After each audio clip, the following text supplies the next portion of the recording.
कोई को जिस मुकर्रर रथ में प्रवेश करता है उसको आप समान बना के जाता है। इसलिए वो आप समान बना हुआ व्यक्तित्व जिसका नाम शंकर है, वो ही नाम उसके साथ जोड़ा जाता है। आप समान बन गया तो दोनों हो गए ना, शिव भी हो गया और साथ में क्या हो गया, शंकर भी हो गया। शंकर माना मूर्तिमान, मूर्ति वाला, और शिव माना निराकारी स्टेज। तो निराकारी स्टेज जो है वो फिर देखती है कि उस एक के सिवाय इस दुनिया में कोई निराकारी आत्मा नहीं है जिसको इस दुनिया में रखा जाए शरीर के साथ, तो सबको खलास कर दे। क्या परा प्रकृति हो या अपरा प्रकृति हो चैतन्य में, क्या उनका भी शरीर खलास होगा कि रह जाएगा?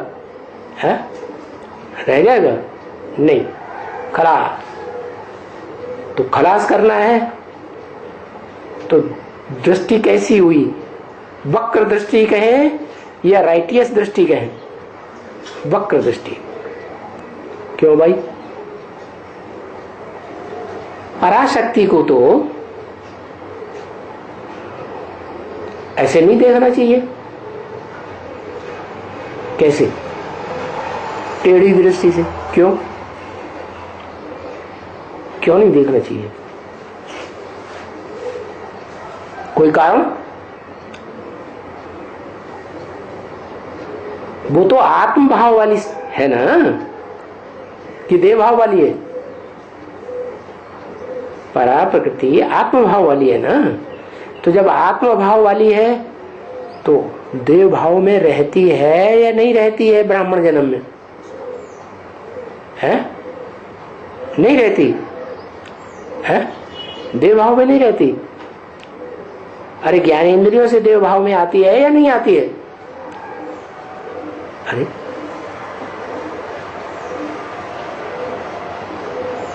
आती है ना।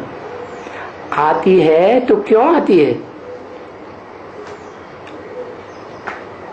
क्योंकि वो भी किसको अपना बाप मान लेती है? ब्रह्म बाबा, परम ब्रह्म को वो भी नहीं पहचाना कि वो माता भी है पिता भी है। परम ब्रह्म वाला जो साकार रूप है उसमें पिता भी है, परम पिता जिसे कहते हैं परम पुरुष। पुरुषों में सबसे अति श्रेष्ठ, श्रेष्ठतम शिव। और जिसमें प्रवेश किया वो शरीर भी है। रथ में प्रवेश करता है या आत्मा में? रथ में प्रवेश करता है। तो वो रथ हो गया देवान का पुतला। सुंदरता किसमें ज्यादा होती है? कौन सी सुंदरता खींचती है? निराकार की सुंदरता खींचती है, शरीर की सुंदरता खींचती है। तो वो शरीर बताया कि वो हो गया प्रकृति का मूल रूप। क्या? परा प्रकृति का भी मूल रूप और अपरा प्रकृति का भी मूल रूप। तो एक हाई पेइंग सैलरी के लिए, बहुत बड़े प्रमोशन के लिए आपको आना चाहिए एडवांस एक्सेल के साथ एआई और चैट। अपरा प्रकृति का मूल रूप तो ठीक है, वो तो कलयुग के अंत में देह अभिमानी पत्थर बुद्धि बन ही जाता है। लेकिन परा प्रकृति का मूल रूप कैसे? जब पहचान मिलती है कि मैं देह नहीं हूं, क्या हूं? ज्योति बिंदु आत्मा हूं। तो ज्योति बिंदु आत्मा की स्मृति में टिकते टिकते और बाप को याद करते करते क्या बनेगा? आत्मा आत्म भाव वाला बनेगा या नहीं बनेगा? तो वो हो गया मूल। मूल रूप में आत्मभाव वाली प्रकृति भी है और परा प्रकृति भी है। तो बताया कि जो आत्मभाव वाली प्रकृति है वो मूल रूप में ऊपर से कनेक्टेड है या नीचे वाले शरीर से कनेक्टेड है? उसे रथ कहें या रथी कहें या सारथी कहें? है? क्या कहें? जिसका रथ है उसे क्या कहें? उसे तो रथी ही कहेंगे ना।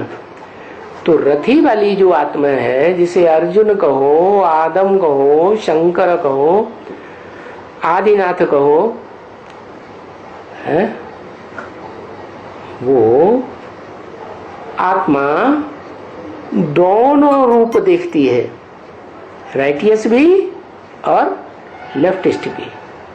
लेकिन राइटियस एक भी आत्मा नहीं समझ में आती है। अरे जो चिर संगिनी है, शास्त्रों में दिखाया ना, शंकर की चिर संगिनी सदाकाल कौन है? पार्वती। शंकर को भी पार लगाने वाली, तो उसको तो साथ लेना चाहिए ना। उसको क्यों नहीं साथ लिया है? उसको आप समान बनाना चाहिए ना, क्यों नहीं बनाया? क्योंकि वो आत्मा भी लंबे समय तक ब्राह्मण जन्म लेने के बाद उस स्वरूप को नहीं पहचान पाती जो बाप का मूल रूप है। वो किस पे आधारित रहती है? ब्रह्मा के ऊपर। तो आधीन हो गई या स्वाधीन हुई है? आधीन हुई ना।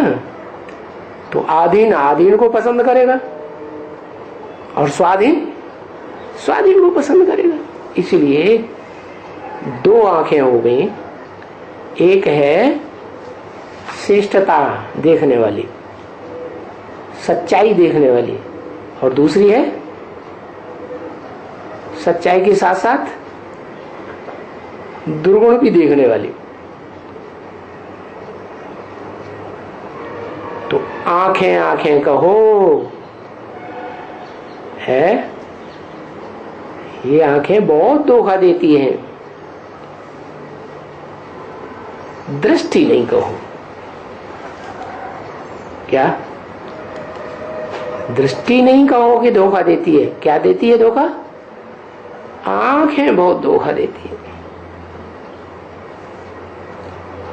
इनका नाम आंखें है, आईज अंग्रेजी में।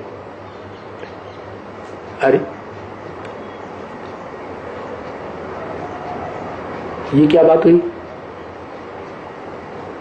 हीरो पार्टधारी की बेहद की आंखें दो हैं, या हीरो बनाने वाले की आंखें दो हैं? है? किसकी दो आंखें हैं? एक प्रकृति प्रकृति अपरा प्रकृति, अपरा प्रकृति, और एक परा प्रकृति। माना जो रथ लिया मुकर्रर, उसमें आत्मा भी है और देह भी है, पांच तत्वों का संघात। तो ये दोनों जो हैं वो उसकी आंखें हो गई, प्रकृति और परा प्रकृति। तो दृष्टि नहीं कहो, क्या कहो? आंखें बड़ी धोखा देती है। अरे धोखा देती है, कोई पहचान नहीं पाता उन्हें है? उस आत्मा को, और वो आत्मा जिस शरीर में जन्म जन्मांतर जहां जहां काम करती है, उसको कोई पहचान नहीं पाता। तो धोखा देती है कि नहीं है? बहुत धोखा देती है। इनका नाम आंखें है, आईज। क्या क्या नाम दिया अंग्रेजी में? आई इज, आई है। कौन आई है? कौन आई है? इस सृष्टि में आई है। कौन आई है? पुरानी दुनिया को खलास करके नई दुनिया बनाने वाली आइज। आइज को दृष्टि नहीं कहा जाता अंग्रेजी में।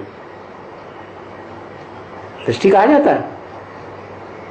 दृष्टि कहा जाता है कि साइट कहा जाता है? साइट कहा जाता है। अच्छा बताओ जी,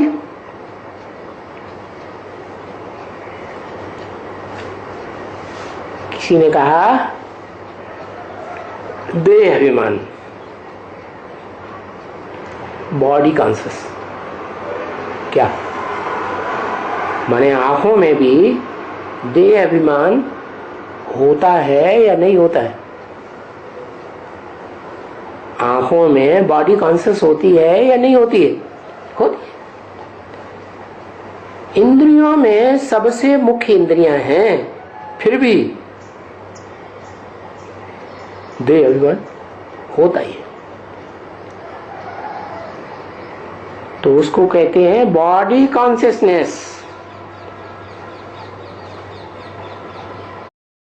अंकल, एक अश्वगंधा, एक शिलाजीत, एक सफेद मूसली, एक गोक्षुरा, एक ये बॉडी कॉन्शियसनेस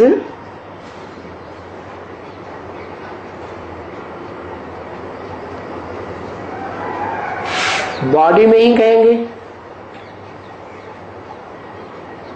कि आत्मा में कहेंगे? आत्म भाव वाली जो है, जो आंख आत्म भाव वाली है, और एक आंख है देह भाव वाली। क्या श्रेष्ठ क्या है? आत्म भाव वाली श्रेष्ठ है और देह भाव वाली निष्कृष्ट है। तो जो आत्म भाव वाली है उसको बॉडी कॉन्शियस तो नहीं कहेंगे, फिर किसको कहेंगे? है बॉडी को। तो बॉडी कॉन्शियसनेस लेफ्टिस्ट आंख हुई ना। इसका मतलब ये हुआ कि दुनिया में जितनी भी मुकर्रर रथधारी आत्मा को छोड़ करके आत्माएं हैं, उन सब में बहुतायत देह भान की रहती है या आत्मा अभिमान की बहुतायत रहती है? देह भान की बहुत। और उनमें मुखिया कौन है? मुखिया है ब्रह्मा बाबा। पहले ही जन्म से है, कृष्ण के रूप में जन्म लेगा, राधा भी तो देवान की गिरफ्त में आ जाती है कि नहीं है? आ जाती है। तो बॉडी कॉन्शियसनेस जो है वो आंखों में भी है। अच्छा,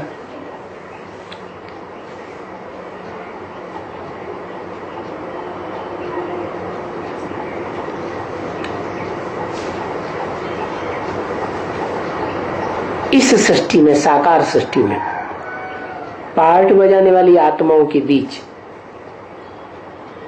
आत्मा रूपी एक आंख है राइटियस 100% है, तो दूसरे भी आंख साथ में है ना। लेकिन उसको कंट्रोल कर लेता है या वो कंट्रोल से बाहर रहती है? कंट्रोल कर लेता है। माने टोटल आत्मा अभिमानी बने तब ऐसी स्टेज बने कि कोई भी कर्म करो कर्मेंद्रियों से उसका पाप नहीं लगेगा। इसलिए बोला कि मैं ऐसे से विनाश कराता हूं जिस पर कोई पाप न लगे। तो ऊपर वाले पे तो कोई पाप नहीं लगता, वो तो पाप पुण्य दोनों से परे है। नीचे वाले में जिसमें प्रवेश करता है वो भी पाप पुण्य से परे हो जाता है। हमेशा के लिए नहीं, कब तक के लिए? जब तक कि सृष्टि न रचे। सृष्टि रचना शुरू किया और बस उसमें भी क्या होता है, संग के रंग से नीचे गिरना शुरू हो जाता है।